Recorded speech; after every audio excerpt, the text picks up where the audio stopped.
Hey, good morning, everyone. Welcome to Coffee Talk, where we talk, sometimes sip coffee, but most importantly, we want to just connect as a church and make sure that you're in the loop about what's happening around Lakeview. And there's a lot happening. There's some weeks where we can't claim that, and you've probably noticed if you join us every week.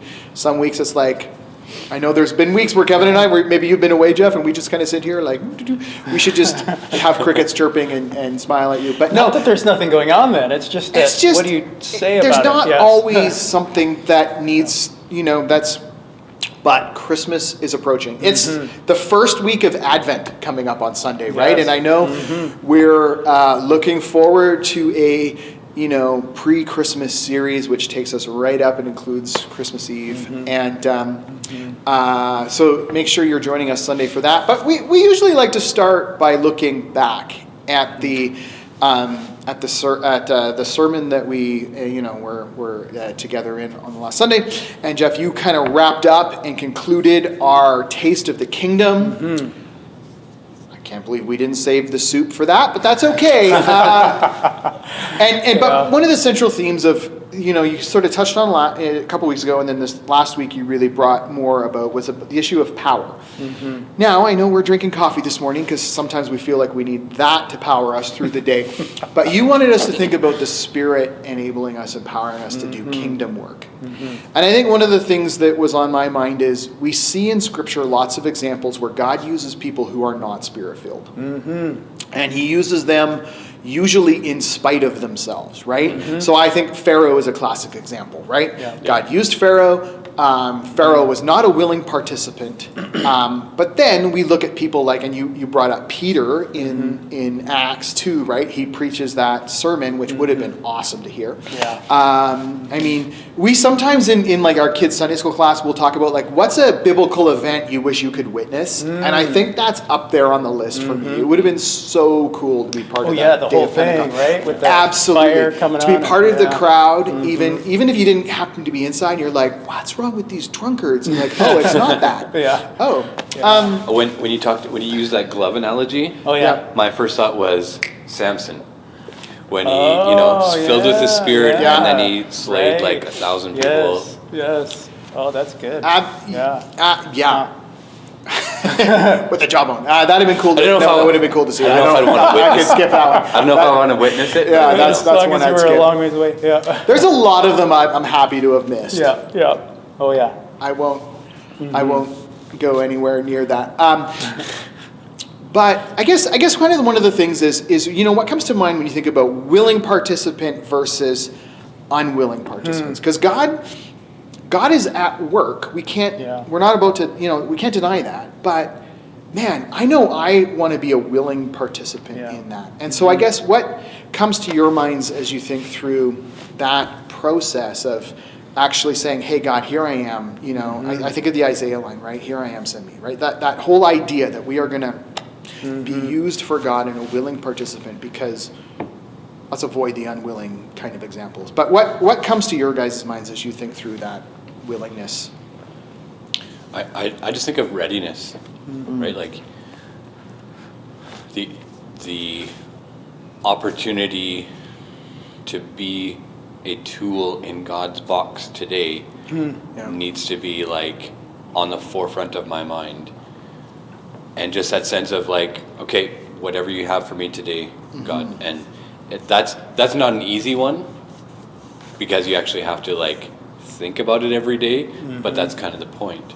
And yes, I can be much more willing if I'm ready to say, okay, I do feel like God is actually leading me towards that.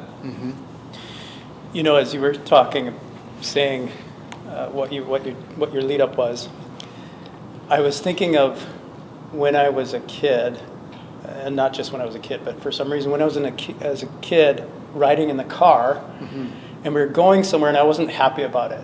And it's like, this is happening whether I like it or not, so I might as well... Yeah, you can't get out of the car. Yeah, I might as well look at the good, right? Like that's kind of what was coming to mind, like God's going to do his plan, whether we like it or not. I guess that's part of what repentance, it's getting in line with, like, am I going to try to resist this? He's still going to have his plan. He's still going to do it. But am I going to be a willing participant? As you just said, Yeah. am I going to be a willing participant? Am I going to be the tool ready to be used? Or am I going to be, I don't know what a hammer trying not to be a hammer would look like, but am Be I like, going to... it's coming down am I going to be grumpy about it? Or am I just going to get in line and say, this is great, God's using me, Right. I'm sorry, I'm now picturing in my head all the times I've hit my finger with the hammer. Like, oh, is the hammer not willing to get in line?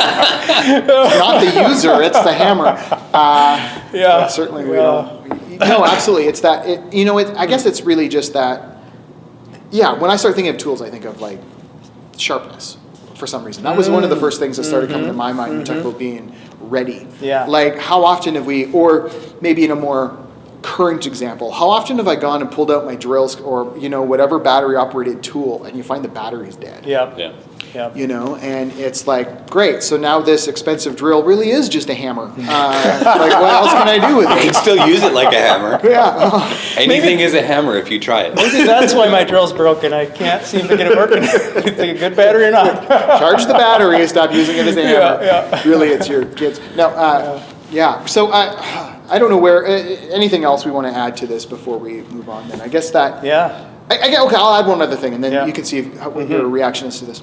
When I think through the stories of our walk of faith that we're all in, it seems more often than not, and I think you tried to bring this out in what you were sharing, Jeff, that it's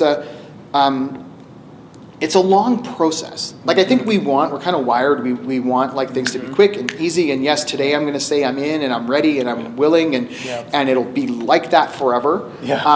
Which kind of leads my brain to thinking about how often in like premarital courses or we kind of joke about how sometimes guys just want to say I love you once and leave it at that, right? And only if I like that old joke, right? If it changes, I'll let you know. But that's not, but it's an everyday, no, I'm committed in this. I'm loving this person. I'm here.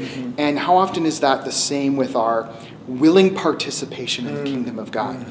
Not that we have to like, I mean, you made a good point about like baptism's a once thing, right? We don't every week come and be baptized again, but we, in big and small ways, just keep getting up, going, I'm still going to be, I'm with Jesus in this, and we're going about our day, and with understanding that as we grow and progress and become more and more like Jesus, or His Spirit has more power in working in our life. We can look back at where we were 10 years, 15 years ago and go, there's a difference there. Yeah, I'm not the same person. The Spirit's been at work. But how do we think that progression then, I don't know, what do we, I guess the two words that often come to my mind then is we think of like justification and sanctification, right? Okay, we're justified, right, boom, that's kind of, but sanctification is this long working out process. And how do we develop, I guess, a patience for that when we get frustrated with ourselves every time we mess up and we're like, oh no, I gotta repent again. But how do we develop, I guess, a patience with ourselves to recognize that the Spirit work takes time? Yeah. Well, so that's an awesome question. Which I threw at you without any warning, and you're just thinking about for the first time now. But I just want to lead up to that by pointing out something that you pointed out before we even talked about on camera. I mentioned that we got to change our mind about sin, and you mentioned, what if people don't realize they're doing something that is a sin? And so I just want to be clear on that I think that's part of what you're saying, like the Spirit will show you eventually, and it's not like He shows you everything right at the beginning. I think if He did that, we would just be like totally, we would be useless, right? Because oh my goodness, I'm that bad. I think it'd be overwhelming. And that's why I assume also that's why Moses was not able to see all of God's presence and face, right? Like you can see, my presence pass by. It's too much, right? And if we have to take in and understand everything all at once, slow, steady, which is why He sent the Spirit. Which I kind of think leads to what you were saying. How do we be? We want it now. That's part of the answer, I think. Like He reveals it as His timing, as He knows His timing is best, or however you would say that better than I just did. But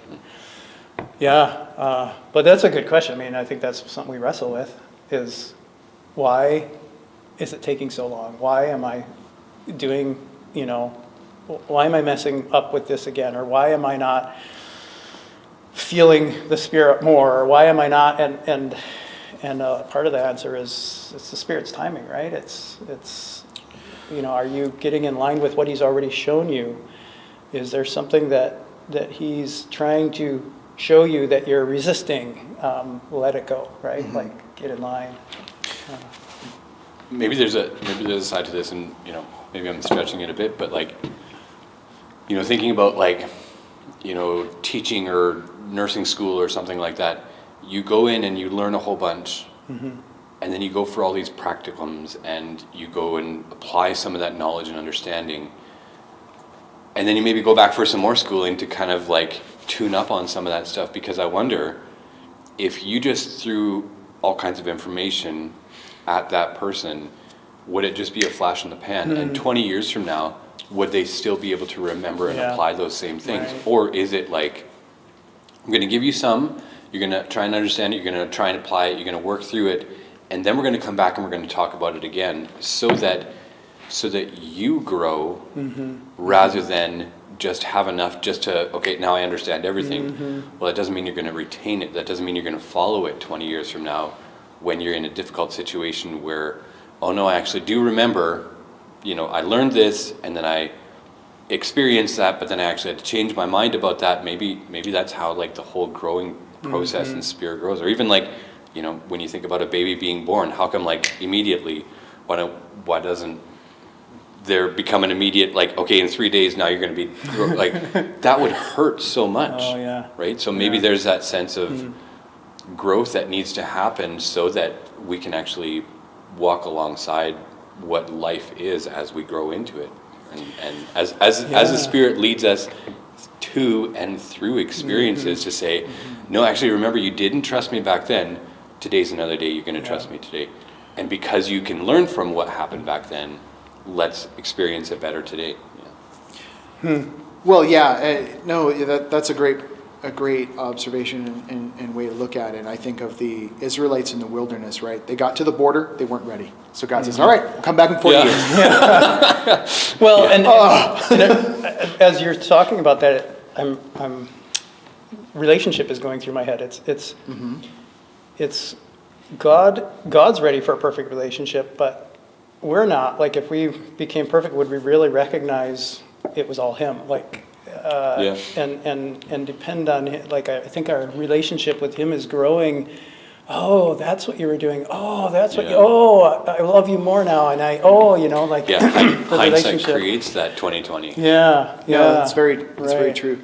I mean, we've talked a lot about, building the kingdom and being active participants in the building of the kingdom, and probably what we need to think through Sunday morning, and whether we're here on Sunday morning, out in life groups, whatever, the Christian life in general and that development as more of an apprenticeship and a trades format. I think that's kind of what you were getting at, Kevin, than an academic one, right? In academia, we study intensely for 4 years and then you're done. Or 8 years, or whatever it is. And then you never think about it again. And then you're right. That's right. And unless you teach it, and then you're like, okay, I guess. How's your guys' Greek? No bueno. On par with my French. It's great. Awesome. Super. I still have every now and then on my shuffle because in my Greek and Hebrew lessons, our prof would send us audio clips that we could listen to him saying the alphabet. So every now and then I'll be like, out for a run or whatever, listening to music, and all of a sudden his voice will come on and it'll be like the Hebrew alphabet, and I'll be like, okay, skip. No. You gotta send that to me, because I forget the order sometimes of the Greek alphabet. So that's good. Sure, if I thought it was relevant. There's these apps, Jeff, that translate over. But no, where I was going is, I think but in the trades model, right, you're in a week and then you're out, like you're saying, but you're also not just on your own always, right? For a long time, you're with someone. Yeah. So you're in that apprentice role. Yeah. And when we come on Sunday mornings, it's not that like brain dump of knowledge, it's that equipping to then go and do, right? It's that, and that's maybe, right, we're equipped to partner, we're equipped to build, we're equipped to... Which is why we kind of model our life groups around, let's discuss what happened, because we're all together growing and learning, and we're different points, but we can help each other with all of the, it's good. anyways, and chewing it over, and we appreciate all of you who join us in that. But there are a few things to look ahead to, and number one being Friday night, Light Up. And we'd love to see you all there. Come by, make an ornament, bring friends, bring neighbors, be part of the community event. If you signed up to help, hopefully you got an email from me. I realized this morning I did type in one person's email wrong, and that's been corrected. But if you signed up to help, come on out. If you didn't sign up to help, all of a sudden your schedule's like, hey, I'd like to go, come hang out anyways. Oh, yeah. We won't turn you away. It's fun. You can hang out with us. You can hang out with us, yeah. You can give Jeff hugs to keep him warm, Yeah, whatever thank you need to do. And you know what, it's great. I was noticing the whole outline of the event, the map of where everyone is, and once again, we're right next to our friends at Potter's House, and they're doing marshmallows over the fire, and we're across the street from the Donuttery. I'm realizing now I just honed in on where all the food is, but but there's lots of different activity stations, and there's just a real fun, festive atmosphere with our community, right? With our neighbors, and we want to be there as good neighbors. And so appreciate the way, Lakeview, you get involved in that. And so that's Friday night. The community portion, it starts at 5, but if you're there helping set up at 4:30, that's, some of you have said you'll do that. That's awesome. And then that's just kind of like one of the first community things on our radar, because Gifts of Hope is coming up pretty quick after that, right? Yeah. And we've been inviting you to, if you've got time to give and want to get involved in helping with that, there's a link to follow to sign up, and you'll be contacted by the Salvation Army with a way specifically how you're going to help and all of that, but still time to sign up there. You may have noticed if you're in Sunday, there is a donation box in the foyer for gifts for that, specifically teenagers. That's what we really want to try and help with. Not that we have anything against little kids, but everybody focuses on the little kids because they're cute and they're wonderful and we love them very much, but let's think about the teenagers who also would love a good Christmas gift. So there's opportunity to give there too. Just to clarify that a little bit more, because I did speak to the organizers, and they said if you're wondering what to do and you have something to give, the best thing that they found to give a teenager is a $50 gift card to like Walmart or to a store that they can go in and get something that they would like. So yeah, absolutely. Everybody loves the opportunity to go shopping and pick out what they want. Yeah. And so it's fun. I mean, not every teenager gets that opportunity, and so if you want to be part of that, that's a great way to give too. And some people are just, if you don't feel comfortable leaving a gift card in the box, like I think we said last week, find one of us and we'll make sure it gets in a safe place and gets over there on your behalf. But you can tuck stuff in there and it's pretty good. So there's that opportunity to get to. Anything else that people need to be aware of that's upcoming? We already referenced that we're starting Advent this year. This week, so that means 4 Sundays till Christmas, which is pretty exciting. Yeah, it's coming. Anything else that we need to have on our radar? There is a kids' Christmas being planned for later on in the season, and the kids are going to be working on it this week. So you can be looking forward to that and praying for them. Yes. Yeah. Absolutely. Yeah, and I mean, if you don't get our weekly email, let us know so we can get you on that. We have all these things listed on there as well, and Lori does a really good job of making pictures with all the information, so images, I guess you call it, and so that's. Just make sure we have you on our list. Absolutely. And on that note, sometimes we hear that, hey, all the information wasn't there. There is usually, when I get it, I got to kind of click a little, accept images kind of thing. And if you're not seeing it fully, look for that little button to press as it comes in. Show remote content. Show remote content. Those are the words I was looking for. Yeah. I don't even read the words anymore. I'm just like, yep, there's a link. Click. It goes right. Yeah. Right, because I want to see the pictures. Let's be clear. Anyways, thanks for spending some time with us this week. We look forward to seeing you Sunday, if not sooner, because again, we'd love to see you Friday night down at Light Up. But we'll connect again real soon.